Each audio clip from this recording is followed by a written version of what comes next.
Hey, good morning. Just getting up here.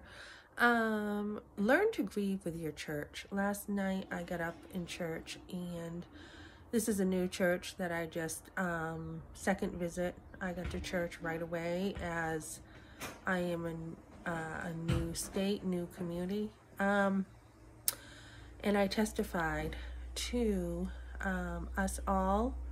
We all, talked about there was a prayer time where somebody stood up and asked for prayer for Mother's Day. We see that a lot of protesters, abortion advocates, are going to actually protest churches on Mother's Day to get their point across that they don't want Roe v. Wade to be overturned. We were in prayer for this as a church, and this is important as a church to be specifically praying for certain events. I testified about an abortion forced on me as a kid. I had no informed consent. I did not understand what was an abortion, and as I testified, there were people crying, and I've never had that happen before. I've never had that shared grief, and it was really refreshing to me to have other people grieve with me. So not only that, but there was a little girl who I met some families and everything, and I shared that I've testified at the State House against abortion in New Hampshire. I've done a lot of different things on the sidewalks, etc. I may get back on the sidewalk over here too. Just different things I've done. And we also prayed for the pregnancy centers, CareNet, Abby Johnson, Lila Rose. I prayed for that with people, that we would continue to pray for the people on the front line, pray for the judges whose lives are possibly being threatened by this. And out of the mouths of babes, I had met some families, and I was really touched by this little girl who will not only go to the sidewalks, but she will fast for babies.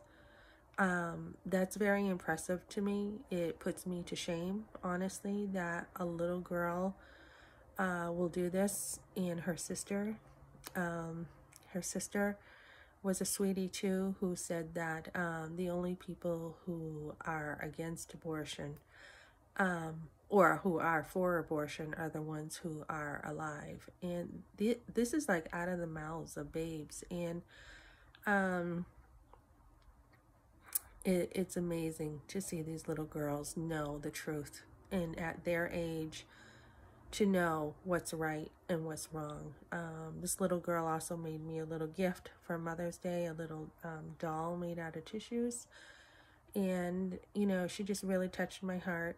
And as we look forward to celebrating Mother's Day, this is something that should be cherished and sacred when we become a mother. It's not something to trash on Mother's Day. It's not something to go to a church and start taking your views and threatening people who usually are there to help people. That is the church's mission. They're there to help people. They are there to worship God, to give him all the glory for everything we have in life. And he's the one who deserves all the glory for everything. It's not putting ourselves first and saying we are, we're it.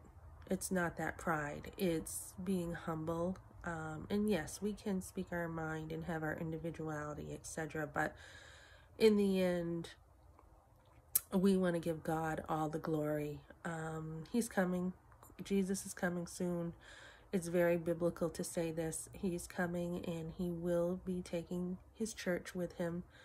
And those who do not accept Jesus Christ, his son, as the free gift for our sins, that he died for our sins, will spend eternity in hell.